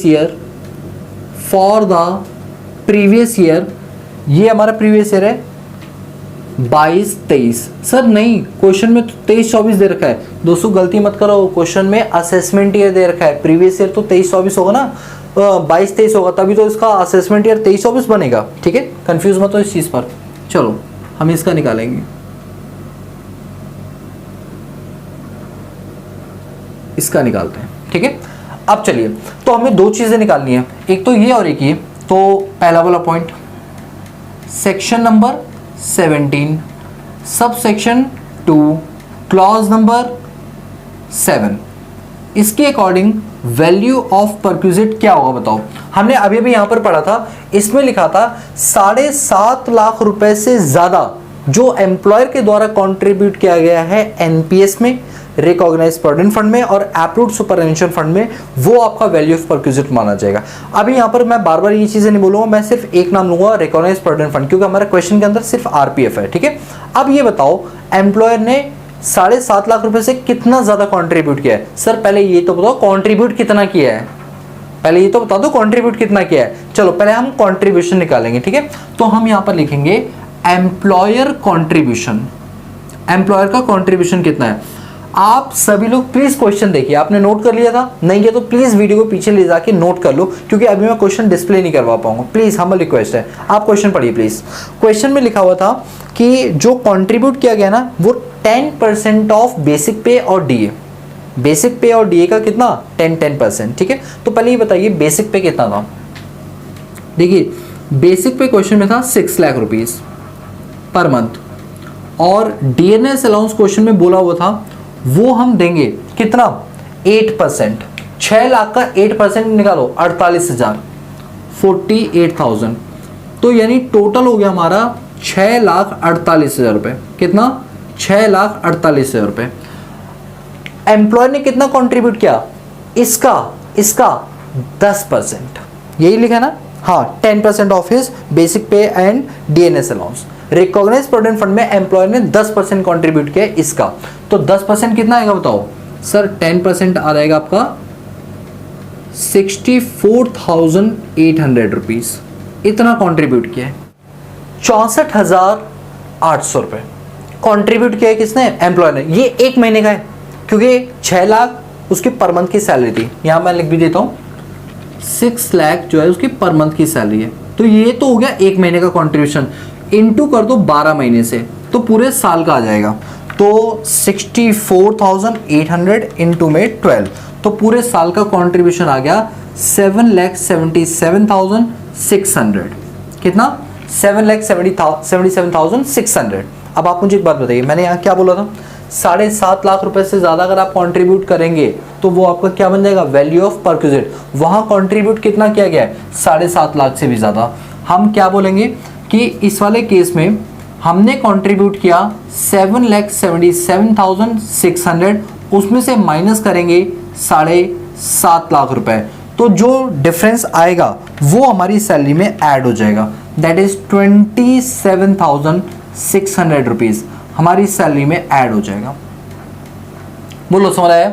और कौन से सेक्शन में, section 17 subsection 2 clause number 7। So simple, so simple. ठीक है, तो 7.5 लाख रुपए से ज्यादा जितना कंट्रीब्यूट किया है सब सैलरी में ऐड कर दो, सब सैलरी में ऐड कर दो। बोलो क्लियर। अरे भैया क्लियर है, हाँ सर क्लियर है, चिल्लाओ मत। ठीक है, अब आ जाओ अगला वाला पार्ट है section number 17 sub section 2 clause number 7A। ठीक है, ये वाला जो सेक्शन है ध्यान देना सभी लोग। इस वाले सेक्शन में बोला गया कि आपने जो आरपीएफ, अभी मैं सिर्फ आरपीएफ बोल रहा हूं, मैं तीनों फंड नहीं बोल रहा हूं, क्योंकि क्वेश्चन के अकॉर्डिंग सिर्फ आरपीएफ में ही कंट्रीब्यूशन की दिया गया। आरपीएफ में जो एक्रीशन हो रहा है, जो इंक्रीमेंट हो रहा है, वो एम्प्लॉय का फायदा है और वो टैक्स किया जाएगा सैलरी के अंदर, section 17 subsection 2 clause number 7A के अंदर, जिसके लिए सीबीटीटी के द्वारा रूल 3B में एक फॉर्मूला बनाया गया है। रूल 3B में एक फॉर्मूला बनाया गया है, तो फॉर्मूला क्या है ये देखिए, ये रहा। मैं इसी फॉर्मूले को यहाँ पर कॉपी करूंगा। फॉर्मूला बोलेगा टैक्सेबल परक्विजिट, टीपी मतलब क्या होता है बताओ, taxable perquisite is equal to PC divided by 2 into में आर। ठीक है, plus PC1 plus TP1 into में R, ठीक है, इंटू में R। तो इसके थ्रू हमारा क्या निकल के आ जाएगा, वैल्यू ऑफ परक्विजिट या फिर टैक्सेबल परक्विजिट निकल के आ जाएगा। अब ये हम पीसी कैसे निकालेंगे, तो मैं अभी यहां पर थोड़ा सा गैप छोड़ूंगा और यहां पर स्टार डाल के लिखूंगा पीसी, कि पीसी कैसे निकालते हैं। और हम लोगों ने यहाँ पर पढ़ा था पीसी का मतलब होता है एक्सेस अमाउंट जो 7.5 लाख रुपए से ऊपर है, और अभी अभी हमने 7.5 लाख रुपए से ऊपर का अमाउंट निकाला था 27,600, तो मेरा पीसी आ गया 27,600। ठीक है, अब पीसी का मुझे क्या निकालना है, आर। लो भाई आर निकाल लेते हैं। आर का फॉर्मूला क्या होता है, देखिए आर का फॉर्मूला होता है आई अपॉन में एफ एवरेज, आई अपॉन में एफ एवरेज, यही होता है। अब क्वेश्चन में आई कैसे निकाला जाता है, लिखा हुआ है आई निकालने का फॉर्मूला है क्लोजिंग बैलेंस तीनों का, फिलहाल मेरे क्वेश्चन के हिसाब से आरपीएफ का क्लोजिंग बैलेंस, आरपीएफ का ओपनिंग बैलेंस माइनस एम्प्लॉयर का कॉन्ट्रीब्यूशन, वो निकल के आ जाएगा। तो मैं यहां पर निकालूंगा क्या, स्टार डाल के आई कैसे निकालूंगा, तो closing balance of recognised provident fund, मेरे क्वेश्चन में अभी सिर्फ आरपीएफ है इसलिए आरपीएफ लिख रहा हूं, वरना मैं दो और लिखता है इसमें। ठीक है, minus opening balance of RPF, और इसमें क्या माइनस करूंगा, एम्प्लॉय का contribution, minus contribution of employer and employee, दोनों का लेंगे, दोनों से एक का नहीं, दोनों का कंट्रीब्यूशन माइनस करेंगे। आप बताइए क्लोजिंग बैलेंस, अभी ध्यान से सुनना, मैं प्रीवियस ईयर 22-23 की बात कर रहा हूं, किसकी बात कर रहा हूं, 22-23 की। इसका मतलब 1 अप्रैल 2022 और क्लोजिंग 31 मार्च 2023। ठीक है, ओपनिंग बैलेंस 1 अप्रैल 2022, क्लोजिंग 31 मार्च 2022। मुझे बताइए क्लोजिंग आरपीएफ का बैलेंस कितना है, क्वेश्चन में देखिए प्लीज, 31 मार्च 2023। ठीक है, 31 मार्च 2023 क्लोजिंग, तो 31 मार्च 2023 का जो बैलेंस है दैट इज 27,43,048। ठीक है, 27,43,048। ठीक है, उसमें माइनस करेंगे ओपनिंग बैलेंस, जो हमारा प्रीवियस ईयर है 22-23, उसका ओपनिंग बैलेंस बनेगा 1 अप्रैल 2022। 1 अप्रैल 2022 को आरपीएफ का जो बैलेंस था वो था 9,81,137, 9,81,137। उसमें माइनस करेंगे एम्प्लॉय का कंट्रीब्यूशन, मुझे बताइए एम्प्लॉयर का कंट्रीब्यूशन हमने निकाला था ना, जो आपकी बेसिक पे थे, डीएनएस अलाउंस था, पहले पर मंथ का निकाल लिया, उसका 10% आरपीएफ में डाला था, तो 10% कितने निकला, 64,800, तो पूरे साल में कितना हुआ, 12 से मल्टीप्लाई किया, इतना पैसा एम्प्लॉय ने डाला और इतना ही एम्प्लॉय ने डाला, तो हम माइनस करेंगे 7,77,600 एम्प्लॉयर का कंट्रीब्यूशन और 7,77,600 एम्प्लॉय का कंट्रीब्यूशन, तो यहां से मेरा आई आ जाएगा। तो चलिए भैया कैलकुलेटर देता प्रकट हो गया, 27,43,048 माइनस 9,81,137 माइनस 777,600, ये आपका 2,06,000। ये लीजिए दोस्तों 2,06,711 रुपए आ गया मेरा आई, 2,06,711 रुपए। बोलो ये समझ रहे हैं, चलिए ये आ गया आई।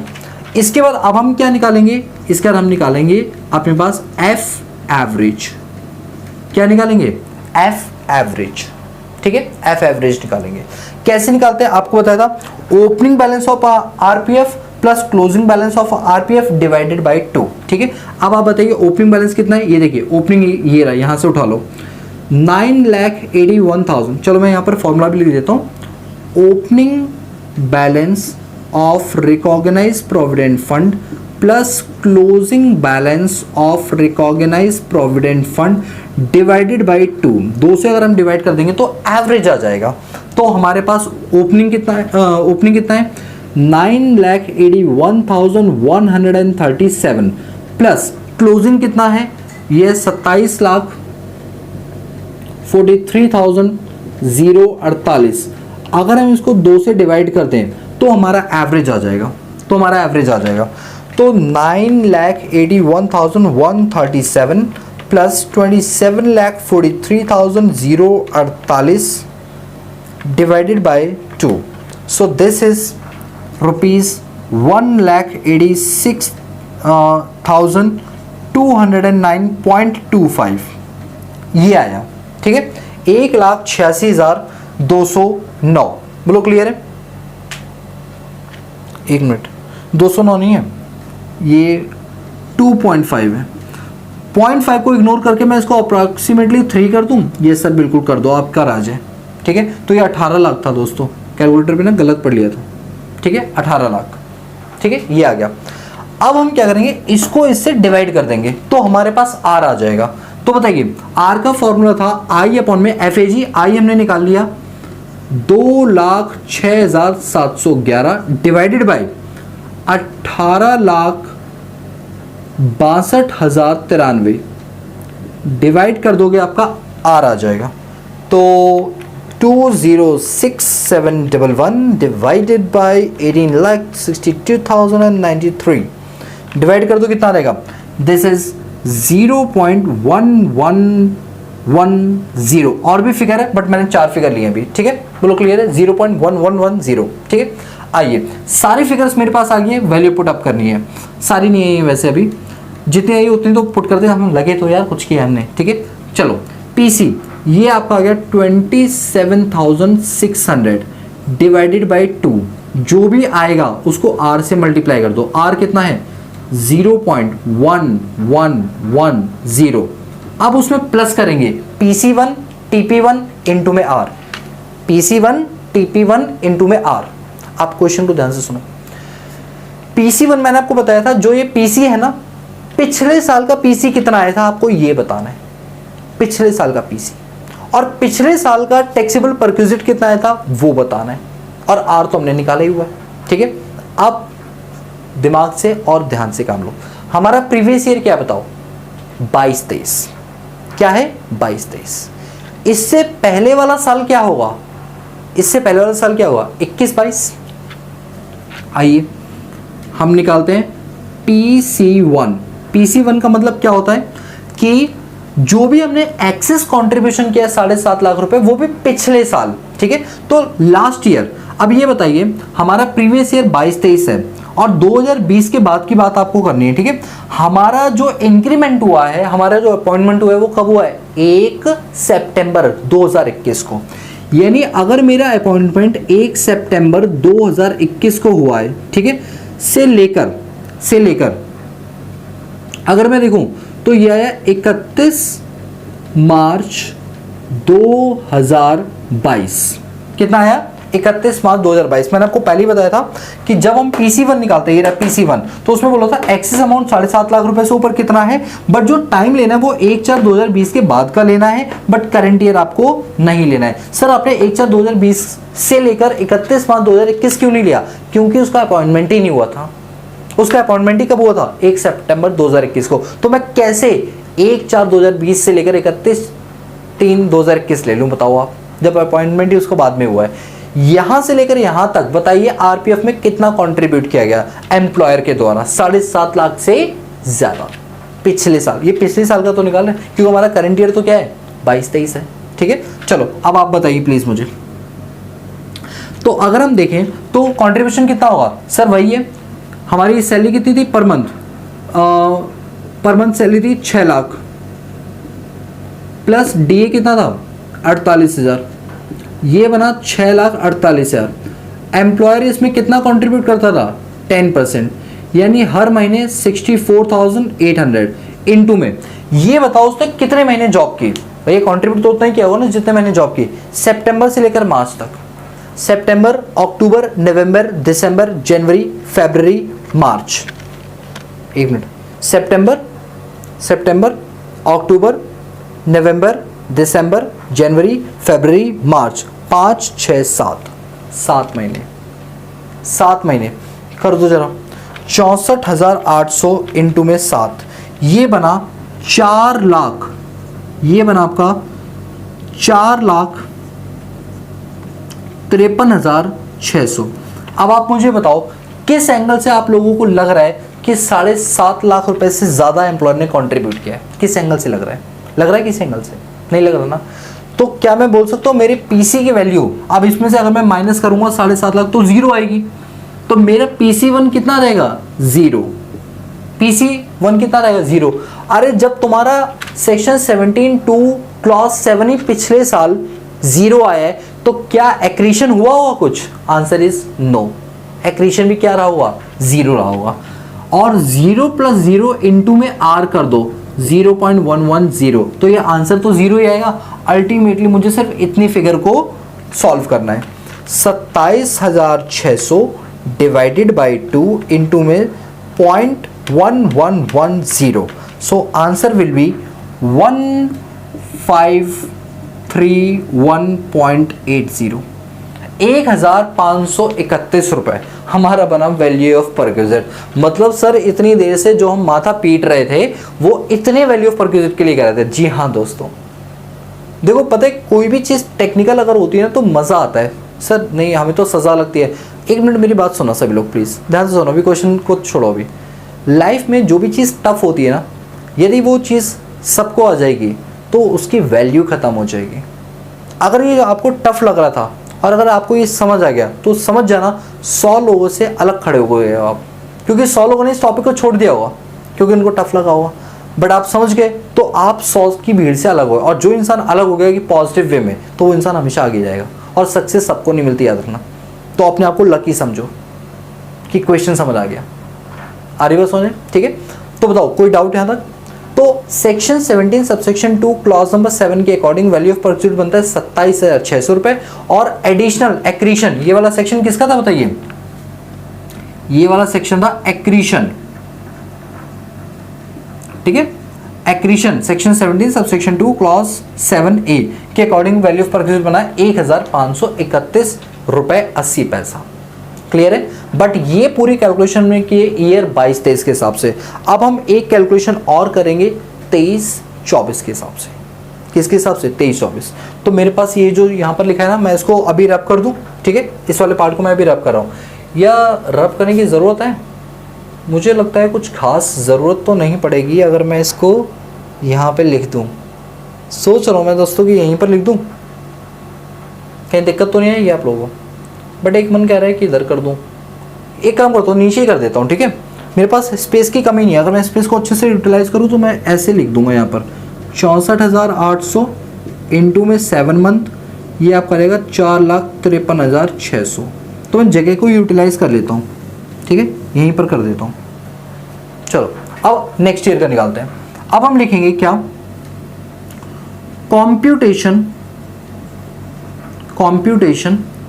Of value of perquisite, marker change कर लो, value of perquisite under section 17 subsection 2 clause number 7 and section 17 subsection 2 clause number 7A for the previous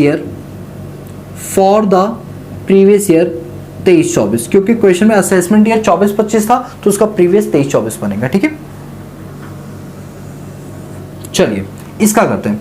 इसमें हम सबसे पहले निकालेंगे section number 17 sub section 2 clause number 7 के अकॉर्डिंग वैल्यू ऑफ परक्यूजिट। आप बताइए ये वाला सेक्शन क्या बोलता था? एम्प्लॉयर का कंट्रीब्यूशन 15% से ज्यादा होगा, वो आपका क्या बन जाएगा? Value of perquisite.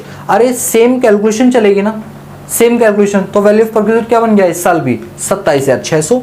ये लीजिए 27,600।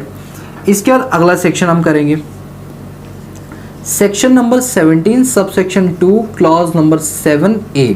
ठीक है, इसके अकॉर्डिंग हम क्या फॉलो करेंगे? Rule number 3B, rule number 3B, जिसमें ये वाला फॉर्मूला लगेगा। ये देखिए ये वाला फॉर्मूला लगेगा। अब ये वाला फॉर्मूला लगाएं। चलो फॉर्मूला लिखते हैं यहाँ पर, TP taxable perquisite is equal to PC divide by 2 into में R plus PC1 plus TP1 into में R। ठीक है, चलिए अब हम इस साल का मतलब साल है हमारा 23-24, इस साल का PC1 निकालते हैं। ठीक है, तो PC1 नहीं PC निकालते हैं। चलो मुझे ना प्लीज़ दोस्तों थोड़ा नीचे बैठना पड़ेगा, बिकॉज थोड़ी जगह की मैं ऐसे झुक के लिखूँगा तो राइटिंग क्लियर नहीं आएगी, तो मैं नीचे बैठ रहा हूँ, हंसना नहीं। ठीक है, चलो ये लो, मेरा हाथ तो आपको दिख ही रहा होगा ना। तो PC निकालते हैं। इस साल का PC क्या होगा आप ये बताइए? तो सर इस साल का PC जैसे पिछले साल का आपने निकाला था, तो इस साल वाला PC कितना रहेगा? सेम वही तो आ जाएगा 27,600। हाँ बिल्कुल सही कहा सर। तो इस साल का जो पीसी है वो आएगा 27,600, ठीक है, यही है ना पीसी, डिवाइडेड बाई 2, इनटू में क्या करेंगे आर। अब ये बताइए आर जब हम निकालेंगे तो फॉर्मूला क्या है, आई अपॉन में एफ एवरेज, तो निकालो यहां पर I is equal to sorry R is equal to I upon में एफ एवरेज, ठीक है, ये आएगा हमारा आई अपॉन में एफ एवरेज। अब आई कैसे निकालते हैं, आई के लिए ये वाला फॉर्मूला यूज हो रहा है, आई के लिए ये वाला फॉर्मूला यूज हो रहा है। मैं एक काम करता हूं और वो काम ये है कि इसको थोड़ा सा हम नीचे कर देते हैं सो दैट आपको ज़्यादा अच्छे से एक्सेस हो जाएगा सब कुछ। चलिए मैं उम्मीद करता हूँ आपको थोड़ा ज़्यादा मार्जिन मिला होगा नीचे, ठीक है। आई अपॉन में एफ एवरेज, आई कैसे निकालते हैं, closing balance of RPF minus opening balance of RPF, इस तरीके से।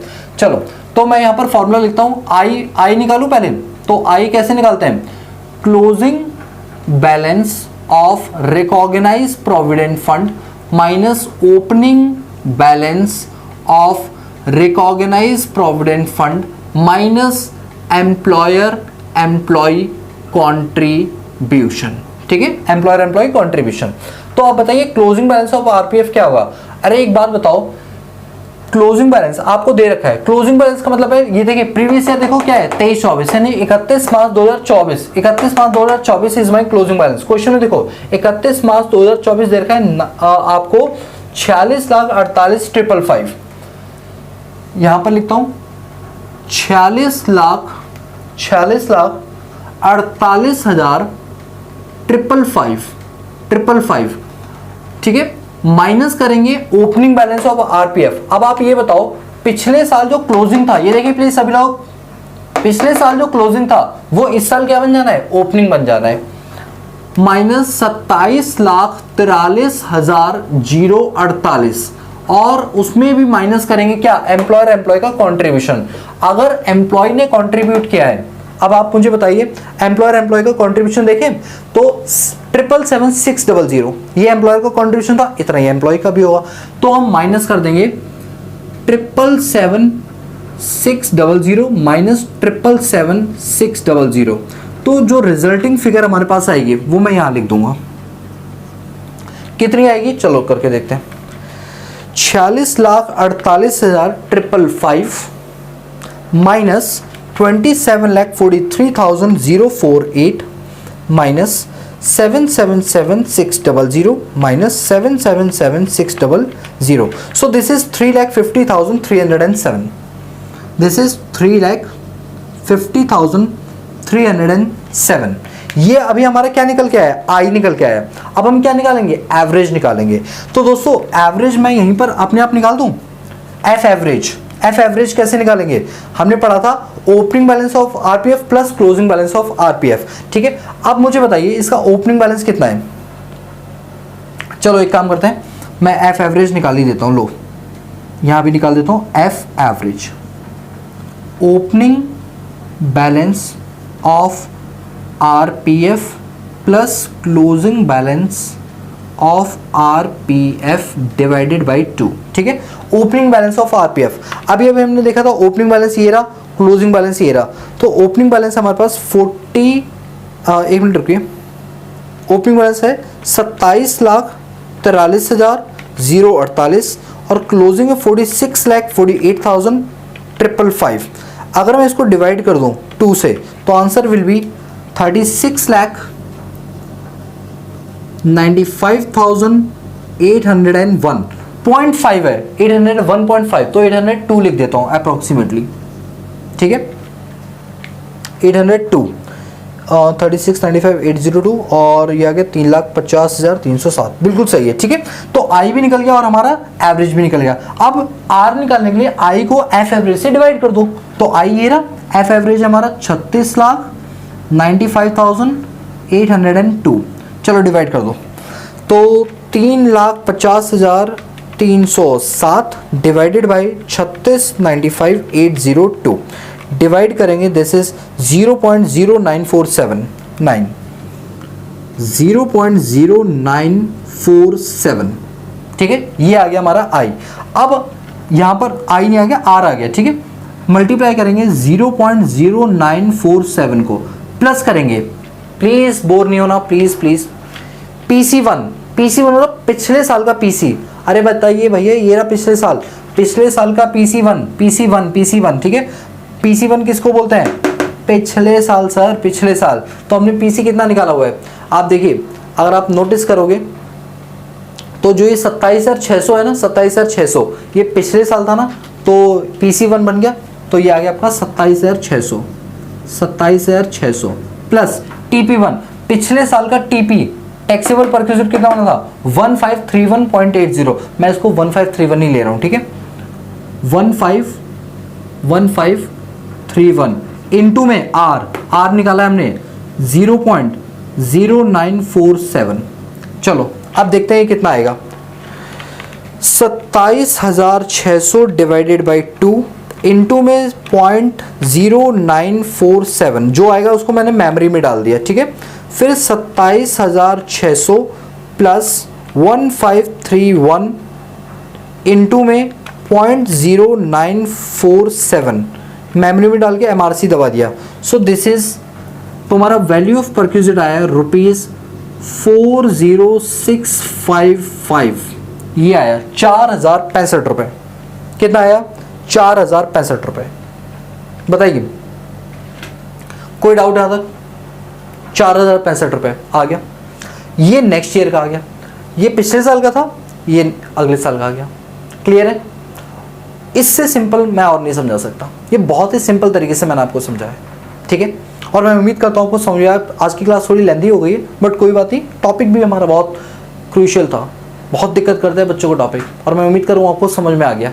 और अगर समझ आ गया, इसके बावजूद अगर आप चैनल को सब्सक्राइब नहीं कर रहे हैं और लाइक नहीं दे रहे हैं, तो थोड़ी सी प्रॉब्लम है, क्योंकि मेरा डिस्करेजमेंट हो जाएगा अगर आप लोग ऐसा नहीं करते। तो प्लीज़ चैनल को लाइक शेयर सब्सक्राइब ज़रूर करें, ठीक है दोस्तों।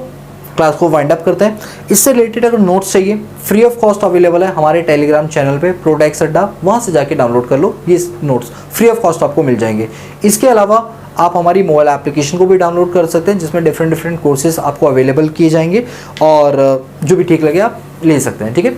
सो guys that's all about this video lecture series. So guys if you like the video, give a big thumbs up and subscribe the channel, press the bell icon so that you notify all the time when I post new video on this YouTube channel.